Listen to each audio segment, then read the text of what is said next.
समय गुजरा, यह accomplishments का a year of accomplishments, and also we have faced unimaginable challenges.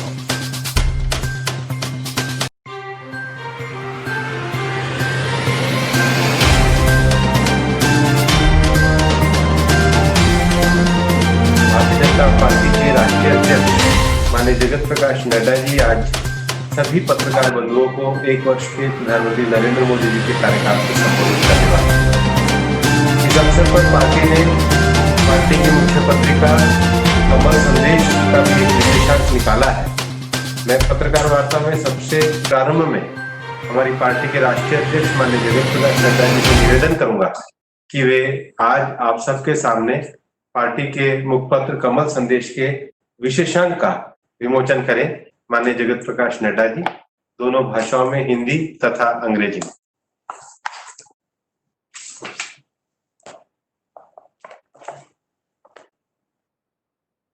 ये विशेषांक आत्मनिर्भर भारत की ओर विषय पर पार्टी के विशेष प्रकाशन पार्टी की तरफ से किया गया है, जो प्रधानमंत्री नरेंद्र मोदी जी के एक वर्ष के कार्यकाल की उपलब्धि के अवसर पर यह विशेषांक निकाला गया है। धन्यवाद माननीय राष्ट्रीय अध्यक्ष जी। अब मैं माननीय राष्ट्रीय अध्यक्ष जी से निवेदन करूंगा कि वे प्रधानमंत्री श्री नरेंद्र मोदी की सरकार के दूसरे कार्य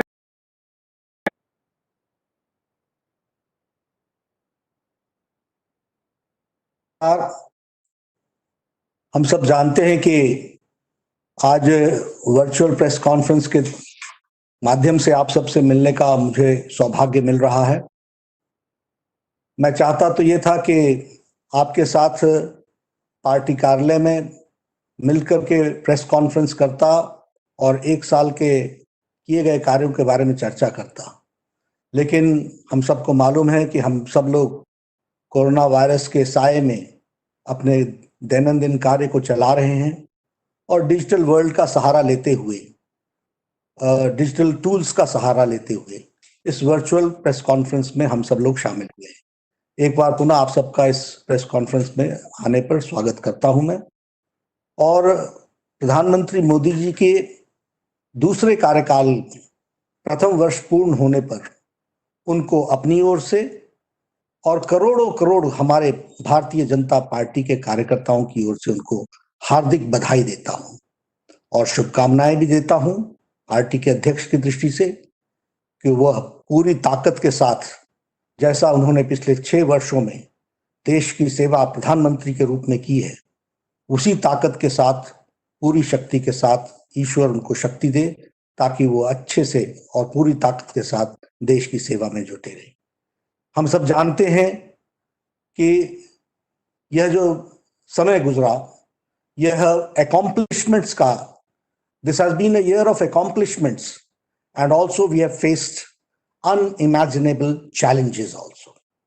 और प्रधानमंत्री जी ने बखूबी सारी चीजों को फ्रंट से लीड करके देश को एक दृष्टि दी और देश की सेवा में कोरोना के वायरस के साए को भी ठीक तरीके से संभालने का काम किया है। ये सब हम लोग जानते हैं। हम यह भी जानते हैं कि मोदी जी के नेतृत्व में 6 साल में भारत स्वावलंबी हुआ, आत्मनिर्भर भारत और आत्मसम्मान के साथ भारत की छवि दुनिया में बनी है। यह मोदी जी के नेतृत्व के कारण हुआ है।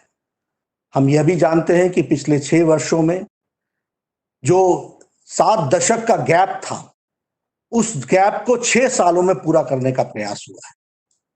पहले अगर हम देखें और हम इस बात को समझें कि पहले कार्यकाल में मोदी जी ने जहां इंफ्रास्ट्रक्चर पर काम किया और इंफ्रास्ट्रक्चर के साथ साथ लॉन्ग अवेटेड रिफॉर्म्स किए, वही तीव्र गति से दूसरे कार्यकाल में प्रथम वर्ष में तीव्र गति से बोल्ड डिसीजंस भारत की एकता और अखंडता के लिए, और उसी तरीके से सोशल जस्टिस, उसी तरीके से इकोनॉमिक जस्टिस और उसी तरीके से हार्ड डिसीजंस लेते हुए देश के आम व्यक्ति को, गरीब व्यक्ति को लाभ पहुंच सके, इसके प्रयोजन, इसके आयोजन प्रधानमंत्री मोदी जी ने 1 साल में किए। This government has been responsive This government has been receptive and this government has the capacity to take decisions. ये सब हम लोगों ने देखा है। आज हम जब 1 साल पूरा कर रहे हैं तो हम ही नहीं, सारा विश्व कोरोना के साए में जी रहा है। और यह स्थिति कोरोना की दृष्टि से देखी जाए तो हम ये कह सकते हैं कि अन्य देशों के मुकाबले भारत ने मोदी जी के नेतृत्व में कोरोना की लड़ाई एक इस तरीके से लड़ी जिसमें भारत की स्थिति संभली हुई रही और बहुत हद तक उसको संभाल के रखा गया है। प्रधानमंत्री मोदी जी ने कोरोना की लड़ाई में जन भागीदारी, जन सहयोग, सबको साथ लेकर के चलना और उसके साथ साथ टाइमली एंड बोल्ड डिसीजंस लेना, ये मोदी जी की खासियत रही है। और इस कारण से हम ये भी देखते हैं कि जहां बड़े महाशक्तिशाली देश जो समस्याओं से घिर गए और वह भी अपने आप को कोरोना के सामने असहाय मानते हैं, वहां भारत देश ने कोरोना की लड़ाई इस प्रकार से लड़ी और इस तरीके से उस काम को संभाला। वो दूरदृष्टि थी प्रधानमंत्री जी की, जिसने समय पर लॉकडाउन किया और लॉकडाउन के कारण आज भारत की स्थिति संभली हुई परिस्थिति में हम सबको देखने को मिलती है। तो यह भी हम लोगों ने देखा है। अगर इसके साथ साथ हम कहें तो एक समय था जब लॉकडाउन किया गया तो उस समय कोरोना की टेस्टिंग फैसिलिटी सिर्फ 10,000 थी पर डे। आज 1,60,000 टेस्टिंग फैसिलिटी हो गई है। उसी तरीके से उस समय हमारे पास पीपीई किट्स की कमी थी, लेकिन आज लगभग 600 उद्यमी हमारे देश के लगभग 4,50,000 PPE kits, personal protection equipment kits, उसके जो किट्स हैं वो आज 4,50,000 प्रतिदिन बन रहे हैं। यह परिस्थिति आकर के खड़ी हुई है। उसी तरीके से वेंटिलेटर्स, 60,000 वेंटिलेटर्स का प्रावधान किया गया है, जिसमें से 58,000 वेंटिलेटर्स भारत में ही बन रहे हैं। यह है आत्मनिर्भर भारत की पहचान जिसको उन्होंने बनाया है। और इसमें से 50,000 वेंटिलेटर्स पीएम केयर फंड के फंड से खरीदे जा रहे हैं। इसको भी हमको ध्यान में रखना चाहिए। इसलिए अगर हम कहें तो आज 2 लाख हमारे पास बेड कैपेसिटी हो गई और इसी के साथ साथ हमारी आईसीयू कैपेसिटी बढ़ गई। तो हमने कोशिश की है कि स्वास्थ्य के ढांचे को, जहां शक्तिशाली देश स्वास्थ्य के मामले में उनके सिस्टम्स चरमरा गए, कोलैप्स कर गए, वहां भारत ने अपने आप को संभाल करके चलाने का प्रयास किया और मोदी जी के नेतृत्व में आत्मनिर्भर भारत की ओर हम आगे बढ़े। हमारे देश के उद्यमियों ने भी इसमें साथ दिया और इसके कारण आज हम इस लड़ाई को लड़ने के लिए तैयार भी हुए हैं और स्वदेशी और स्वावलंबन के मंत्र को लेकर के हम आगे बढ़ रहे हैं। उसी तरीके से अगर देखा जाए, वी आर द कंट्री जिसने आर्थिक दृष्टि से भी लोगों की चिंता की गई। वर्ल्ड हेल्थ ऑर्गेनाइजेशन ने इसको सराहा। उन्होंने कहा health is not the only factor which has to be taken into care. India has taken a lead and India has shown that economic aspect is also to be taken into consideration and for that Modi ji has taken a lead। यह बात की उन्होंने कही। 1,70,000 करोड़ रुपए का package उस समय दिया गया। उसके माध्यम से हम लगभग 80 करोड़ लोगों को उनके राशन की व्यवस्था की गई। 20 करोड़ बहनों को हमारे जनधन के खाते में, उनके जनधन के खाते में 500 रुपए पूरे 3 महीने के लिए डालने का हर महीने के लिए प्रयास किया गया। उसी तरीके से हमारे दिव्यांग भाई, हमारे बुजुर्ग, उनके भी खातों में 1,000 रुपए देने का प्रयास हुआ। उसी तरीके से मनरेगा में जिसकी दिहाड़ी 182 रुपए थी, उसको बढ़ा करके 202 रुपए कर दी गई और लगभग मनरेगा का आवंटन 1 लाख करोड़ रुपए रिकॉर्ड आवंटन प्रधानमंत्री जी ने किया है। यह भी हम कह सकते हैं। उसी तरीके से 20 लाख करोड़ रुपए का एक होलिस्टिक पैकेज प्रधानमंत्री जी ने घोषणा की, जिसके बारे में हमारे निर्मला जी ने अगले 5 दिनों में, उसकी घोषणा के 5 दिनों बाद किस किस सेक्टर के लिए, किस किस सेगमेंट के लिए क्या क्या प्रयोजन किए गए, उसको आपको विस्तार से बताया है। This is a holistic package, जिस पैकेज के माध्यम से ये प्रयास हुआ है कि हर सेक्शन को कैसे आत्मनिर्भर बनाया जा सके, कैसे उनको खड़ा किया जा सके, कैसे उनको मुख्य धारा में शामिल किया जा सके, इस तरीके के, और साथ ही साथ उनको किस तरीके की रियायतें दी जा सके, इस बात को भी करने का प्रयास किया है। उसी तरीके से अगर हम कहें तो वसुधैव कुटुंबकम का नारा लेते हुए कोरोना की लड़ाई के बीच में हम लोगों ने 100 से ज्यादा देशों को उस समय हम लोगों ने राहत पहुंचाने का काम किया और उनको मेडिसिन पहुंचाने का काम किया। यह भी हमको ध्यान रखना चाहिए। इसलिए मैं ये कह सकता हूं कि जहां कोरोना की लड़ाई है और कोरोना की लड़ाई के साथ साथ उसको होलिस्टिक तरीके से किस तरीके से लड़ा जा सकता है, इसकी दृष्टि मोदी जी ने अपने नेतृत्व की क्षमता में दिखाई है। और यह इस लड़ाई को बहुत जिसे मैं ये कह सकता हूं कि पूरी शिद्दत के साथ और फ्रंट से लड़ करके, और मैं यह भी कहना चाहूंगा और यहाँ पर देश को धन्यवाद देना चाहूंगा कि प्रधानमंत्री जी के एक एक आह्वान को देश ने रिस्पॉन्ड किया, देश ने सुना, देश ने समझा, देश ने उसको आत्मसात किया।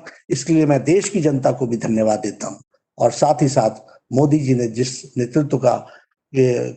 नेतृत्व क्षमता को दिखाया है वह सच में अनुकरणीय भी है और वह सच में प्रशंसनीय है। ये हमको ध्यान में रखना चाहिए। मित्रों, कोरोना के साथ साथ भारत ने मोदी जी के दूसरे कार्यकाल में प्रथम वर्ष में बहुत डिसाइसिव डिसीजंस लिए। अगर मैं बात करूं आर्टिकल 370 के एब्रोगेशन की, अगर मैं बात करूं 35A के जाने की, यह प्रधानमंत्री मोदी जी की इच्छा शक्ति का नतीजा था और उसको सूत्रधार बने हमारे गृह मंत्री अमित शाह जी, जिन्होंने उसको कार्य रूप दिया। दुनिया बोलती थी ये असंभव है। हम लोग बहुत समय से कहते थे एक देश में एक निशान, एक विधान, एक प्रधान, एक संविधान, लेकिन ये बचपन से कहते हुए हम जानते थे कि इसको करना बहुत कठिन कार्य है। लेकिन मोदी जी की इच्छा शक्ति ने इसको पूरा किया और धारा 370 को समाप्त करके, एब्रोगेट करके जम्मू कश्मीर की जनता जो मुख्य धारा में शामिल होने में दिक्कत आती थी, वह आज मुख्य धारा में शामिल हो गई है। वहां की महिलाओं के जो भारत के कानून नहीं लगते थे और उनको प्रोटेक्शन नहीं मिलती थी, आज उनको वो प्रोटेक्शन मिल रहा है। हमारे दलित भाई जिनके साथ अन्याय हो रहा था, वर्षों से अन्याय हो रहा था, उनको आज न्याय मिल रहा है। हमारे पाकिस्तान से आए हुए हमारे रेफ्यूजी भाई जो जम्मू कश्मीर में बस गए, उनको न्याय नहीं मिल रहा था, उनको आज न्याय मिल रहा है। उसी तरीके से हमारे प्रॉपर्टी राइट्स जो महिलाओं की थी, वह उनको नहीं मिलती थी, वह आज उनको मिल रही है। इस तरीके से जम्मू कश्मीर, लद्दाख का इलाका वो हमेशा इग्नोर्ड था, वो आज मुख्य धारा में शामिल होकर के अपने विकास की प्रगति के पथ पर चल पड़ा है। इसलिए धारा 370 ये देश की एकता और अखंडता का बहुत महत्वपूर्ण फैसला था जिसको मोदी जी ने लिया। अगर हम उसके साथ साथ बात करें तो हमारे CAA का, सिटीजन्स अमेंडमेंट एक्ट, वर्षों से बात चली आ रही थी कि हमारे अफगानिस्तान से, हमारे बांग्लादेश से, हमारे पाकिस्तान से जो बेचारे आए हैं, रिलीजियसली परसिक्यूटेड हैं, उनको यहाँ पर भारत में स्थान मिलना चाहिए। लेकिन ये काम नहीं हो पा रहा था। प्रधानमंत्री मोदी जी ने फैसला लिया और इस फैसले के कारण आज CAA, सिटीजन्स अमेंडमेंट एक्ट लागू हुआ और उनको मुख्य धारा में शामिल होने का मौका मिला, उनको सिटीजनशिप राइट्स मिले। ये हम ध्यान में है। हमारी मुस्लिम बहनें, हमारी माताएं जो 3 तलाक के कारण बहुत तकलीफ में थी, दिक्कत में थी, उनकी चिंता प्रधानमंत्री जी ने की और जो ट्रिपल तलाक था उसको जो एक कुरीति थी उसको समाप्त करने का काम प्रधानमंत्री मोदी जी ने किया है। उसी तरीके से टेररिज्म से लड़ने के लिए देश में UAPA, unlawful activities prevention act के तहत टेररिस्ट को टेररिस्ट घोषित करना, उसके खिलाफ एक्शन लेना, यह काम भी प्रधानमंत्री जी ने बखूबी कानून में परिवर्तन ला करके किया। NIA की, इन्वेस्टिगेशन एजेंसी की दायरे को बढ़ाया और उस दायरे को बढ़ाने के साथ साथ विदेशों में भी अगर ऐसी एक्टिविटी होती है तो उनको भारत के कानून के दायरे में ला करके उनके खिलाफ एक्शन हो, इस बात का भी प्रयास हुआ है। उसी तरीके से एक बहुत जिसको कहते हैं बोल्ड डिसीजन पॉक्सो का लिया गया, protection of children from sexual offence, उसमें डेथ पेनल्टी का काम किया गया, तय किया गया। कि यदि कोई बच्चे के साथ दुष्कर्म करता है तो उसको डेथ पेनल्टी होगी। इस तरीके का कार्य को आगे बढ़ाया गया। यही नहीं, अगर हम बात करें इस छोटे से 1 साल के अंदर एफडीआई के सिविल एविएशन में एफडीआई के परमिशन दी गई ताकि सिविल एविएशन की इंडस्ट्री आगे बढ़े और इस तरीके से देश की इकोनॉमी को गति मिले। हम लोगों ने, मोदी जी ने कॉर्पोरेट टैक्स को रिड्यूस किया। इस कॉर्पोरेट टैक्स के रिडक्शन के कारण बहुत नीचे तक मार्केट में पैसा का सर्कुलेशन के माध्यम को आगे बढ़ाने का काम किया। उसी तरीके से बैंक्स मजबूती से आगे खड़े होकर के लोगों की सेवा में जुटे, इसलिए बैंक्स का मर्जर करके बैंक्स को मजबूत बनाया, उनकी लेंडिंग कैपेसिटी को मजबूत बनाया, एनपीओ को कम किया और लेंडिंग कैपेसिटी को आगे बढ़ाने का काम किया। अभी कोरोना के साए में ही एनबीएफसी लोन्स पर जो मॉरिटोरियम लगाया, उससे भी लोगों को राहत मिली है। उसी तरीके से कंपनीज एक्ट में परिवर्तन किया गया। कंपनीज एक्ट के परिवर्तन के कारण आज कंपनी सुविधा के साथ और हिम्मत के साथ अपनी बिजनेस एक्टिविटी को आगे बढ़ा सकते हैं, तो इस बात को भी ध्यान में रख करके किया गया। इजी लोन अरेंजमेंट्स इसी 20 लाख पैकेज में भी किया गया है एमएसएमई सेक्टर के लिए। और हम जानते हैं कि त्रिपुरा में ब्रू रियांग की समस्या बहुत लंबे समय से चल रही थी, लेकिन उस समस्या का कोई समाधान नहीं हो पा रहा था। हमारे गृह मंत्री जी ने मोदी जी के नेतृत्व में एक बहुत बड़ा फैसला लिया और जिसको कहते हैं सबका साथ, सबका विकास, सबका विश्वास। ये ब्रू रियांग बहुत छोटी जनसंख्या वाले लोग थे, लेकिन इनके लिए भी व्यवस्था की गई और इनके भी समस्या का सुझाव किया गया। ये हम आपके सामने शेयर करना चाहते हैं। उसी तरीके से बोडोलैंड की समस्या लंबे समय से चल रही थी, उसका भी समाधान किया गया। हमारे जो regional cooperation of economic partnership का आरसेप का विषय था, यह किसानों के खिलाफ था, ये उद्यमियों के खिलाफ था, ये मध्यम उद्यमियों के खिलाफ था। प्रधानमंत्री जी ने स्टैंड लेकर के आरसेप से अपने आप को अलग किया और यह देश के हित में फैसला इतना बड़ा लिया, वो हम सब जानते हैं और उसके लिए भी मैं उनको बधाई देता हूं। मित्रों, इस छोटे से काल में ऐसे छोटे बड़े बहुत से फैसले लिए गए, जिन फैसलों के कारण आज भारत देश एक मजबूत राष्ट्र के रूप में मोदी जी के नेतृत्व में आगे बढ़ रहा है, तीव्र गति से आगे चल रहा है, पूरी ताकत के साथ आगे बढ़ रहा है और भारतीय जनता पार्टी भी इसमें पीछे नहीं है। मैं एक बात निश्चित रूप से यहां यह भी बताना चाहता हूं कि हमारे जीवन में एक सपना रहा और ये दशकों का नहीं, सदियों का था, ये शतकों का सपना था कि रामलला का मंदिर, भव्य मंदिर वहां पर बने।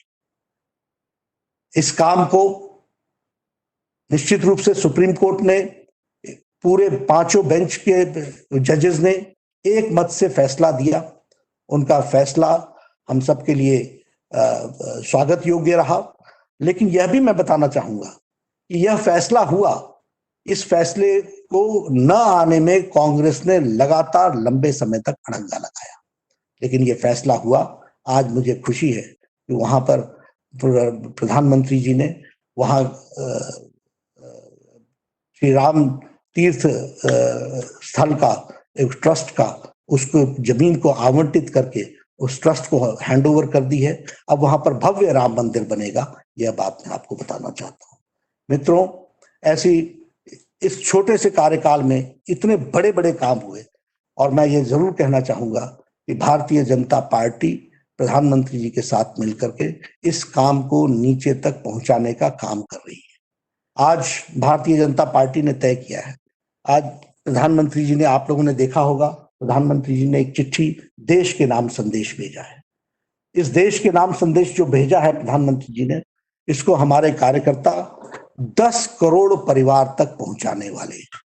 हम इसे 10 करोड़ परिवार तक ले जाएंगे और इसके साथ साथ लगभग 250 वर्चुअल प्रेस कॉन्फ्रेंसेस होंगी और इसके साथ साथ 2000 से ज्यादा वर्चुअल मीटिंग्स होंगी, पब्लिक रैलीज होंगी। एक एक रैली में हजार कार्यकर्ता, हजार लोग जुड़ेंगे और हमारे जो मोर्चा के सभी कार्यकर्ता हैं, वो मोर्चा के सभी कार्यकर्ता 500 इस प्रकार की वर्चुअल रैलीज करेंगे, समाज के विभिन्न वर्गों की रैलीज करेंगे, ताकि मोदी जी का संदेश जन जन तक जाए और उनके द्वारा किए गए कार्यों को हम जनता तक पहुंचाएं, इस काम को हम करेंगे।